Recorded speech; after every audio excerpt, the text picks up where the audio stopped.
no killings, but that gives them the right to turn away animals? That's what, when I spoke to the new manager, who is, oh my God, Tammy Gelhouse, she said that when she called Susan Bosley told her that if the dog or cat or whatever is not a nice animal, or is vicious or whatever, they don't have to take it because they're no-kill. Now, this was a stray dog that was going to be brought in by a woman that found it in the street. They refused it from her, so I went to her home to pick it up. I had originally been looking for the dog with the police. This woman found it in the street, picked it up, tried to bring it to them, and they refused it.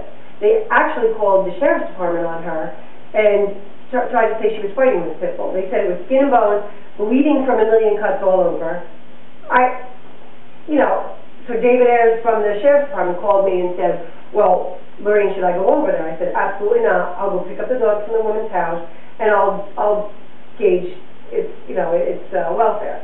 The dog was not skin and bones. It was a little thin, and the only cut it had was on the pad of its paw from running around in the ice and snow. There was no scars on its head from fighting. These people don't even know animals. They're running the Goshen Humane Society and they do not know animals. And I'm not saying that the president and the vice president don't know animals. I'm saying the people that are working there don't know the animals. Well, also the fact that I was told when I was hired, and I was told throughout my whole reign as manager there, that the town and the village did not pay for cats. We do not have to pay for cats. They said they only pay for dog control contracts. And the other thing that I have often spoken about, and Kyle can attest to this, we get impoundment fees. The dogs that I get, generally 90% of the dogs I pick up are returned to owner. Now, the start as of last year, that's a lot. 60 dogs, right. Yeah. So the start of that, the first time a dog is picked up, it's a $50 impoundment fee. And it goes up from there, 75, 100, because there are some people that are repeat offenders.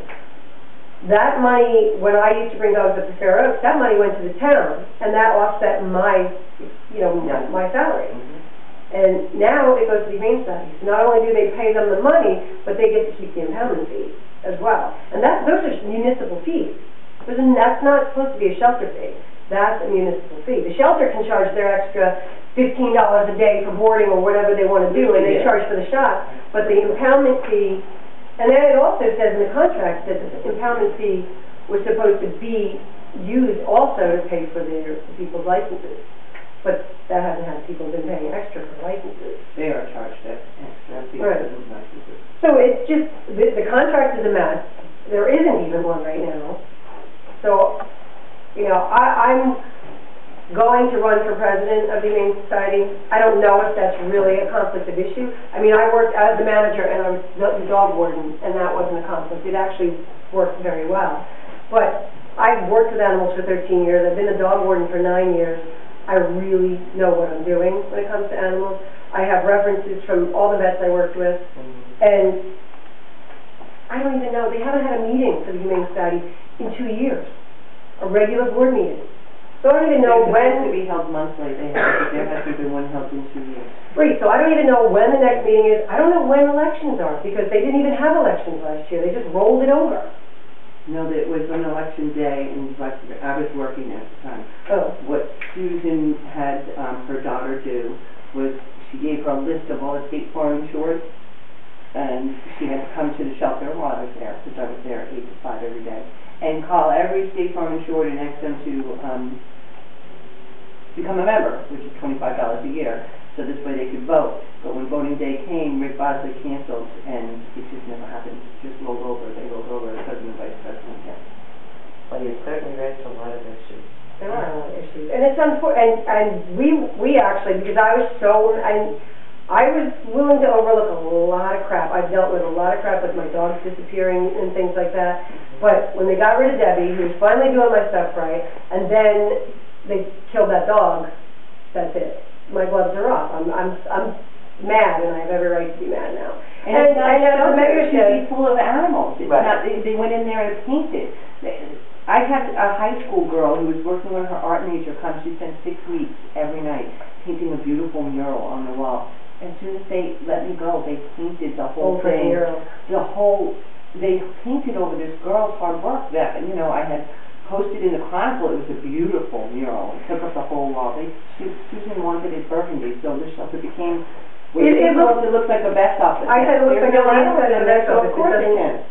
Well, and there's all the stray cats that are starving and dying. I've actually spoken to a few of the different humane societies who say their volume of calls coming from Goshen are getting bigger because people call Warwick. But not only that, people are making donations now to Warwick, bringing stuff to Warwick, like litter, cat litter and stuff, because they go to the humane society and they said they're greeted like this. Yeah, I don't even want to be here. Yeah, you could just set it over there. This is the attitude they're getting. I know that there's difficulty there because I had a friend who was Mr. Kyle, and the other day I had a friend who lost their cat, and people made donations in memory of cat, and they were told that there would be a gift call or card going to the people to help them. There always was. Their checks weren't cashed, no cards went. Multiple phone calls were made, messages were left, and none of this was attended to for about 6 weeks. Right. And then you feel, why should I bother? I'm going to bring it to Warwick. These are people who donate it on a regular basis, and I know that it has soured them. Right. You know. Well, that's what the woman said with their litter. There is volunteers that have been there since the shelter opened, since before that building was in place, that have been volunteers. We're talking about a 76-year-old woman who volunteered 2 days a week for 5 years. Millie also. Stan, these are residents of here. Lynn Garnett, who's actually all of these long-term volunteers, and they all left because of the situation. Okay. I thank you for all that information.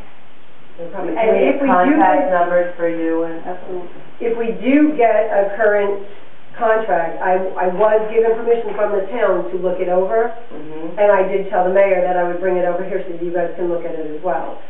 I keep calling over to the town and telling them to light a fire under Rick. It's not happening yet. There was another thing that I wanted to speak about too. 3 years ago I did ask to be animal control. Did not ask for a raise. I went to the town and said, listen, I get a lot of cat calls, I get skunk, snake. I get more wild animal calls from the village than I do from the town, which is strange. But I get them, and I can't. We know. And I tell the people directly, I'm sorry, I'm a dog warden. I can't help you with your cats, can't help you with your wild animals. I can't do it because I'm the dog warden. But I didn't ask for more money.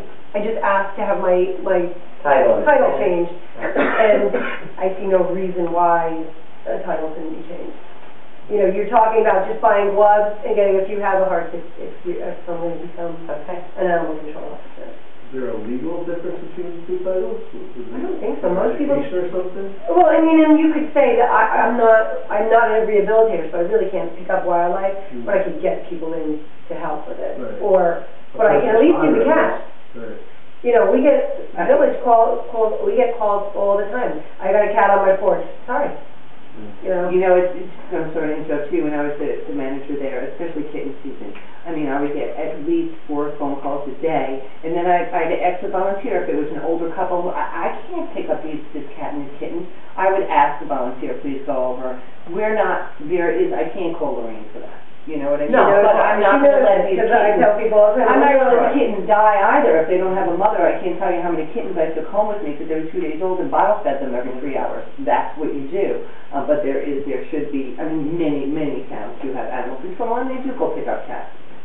You know, cats have as much privilege as the dog does. Well, they don't by the They don't, but that's the difference. They don't. I mean, it's the right thing to do. Let me answer as well. If you have an animal, we had a very bizarre woodchuck climb tree. And woodchuck, I know do not climb trees, but this one did. Who do you call? You told to call the deep state. Right. And there's no immediate response, and because the animal. Especially if it's on the weekend, he doesn't cover. I know. Cover Monday through Friday, very 9 to 5. And you have to connect with the right agent. It's a difficult process. Yes, it is. But truly thank you. Okay. It's a lot of information. Thank you very much. In the meantime, if anybody wants to get memberships, see Humane Society, vote for me. I don't know when the vote will be, but that's the only stipulation is you have to be a member. Okay, yeah, amen. Then you have to be present for the vote. So I really do. Thank you for listening to us. Did you give Meg your phone number so she can, in case they have any questions, the mayor has any questions? Okay. Actually, I do have a lot of paperwork, if anybody, if it becomes a